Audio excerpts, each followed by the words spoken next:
Bienvenue sur le Speed Astuce numéro 5. Aujourd'hui, on va parler d'ancrage sur Photoshop. J'avoue que c'est pas un truc que je fais très souvent. J'ai plutôt tendance à travailler, ou en tout cas à essayer de travailler, en ton direct, c'est-à-dire je peins directement des masses, sans ligne de contour. Mais bon, parfois ça me prend, et voilà quelques astuces pour bosser en ligne claire. Déjà, on va commencer par choisir une brosse qui a les mêmes caractéristiques qu'une plume traditionnelle. À savoir que la pression sur le stylet modifiera son épaisseur.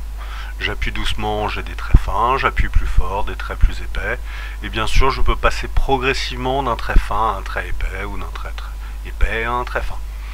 Enfin, n'hésitez pas à regarder mon Speed Astuce numéro 4 où je détaille comment paramétrer cette brosse. Ensuite, il va vous falloir le croquis que vous souhaitez ancrer.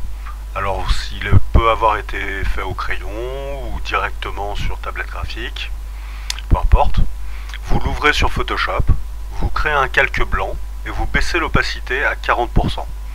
Ça va vous permettre de voir votre croquis mais sans que ça vous gêne pour faire l'ancrage.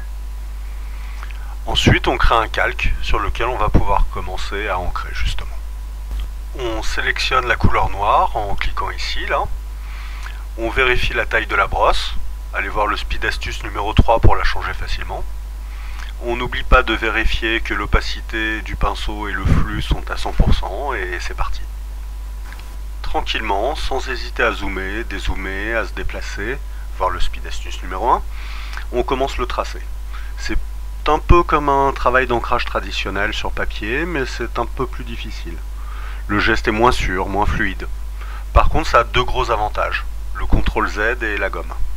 On peut passer de la brosse à la gomme simplement en appuyant sur B, brush, ou E, eraser, pour corriger ou affiner des qu'on se trompe.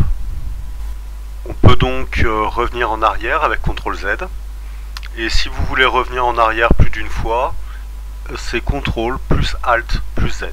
Ne me demandez pas pourquoi, c'est comme ça. Ensuite, autre astuce qui peut simplifier la vie, la touche R.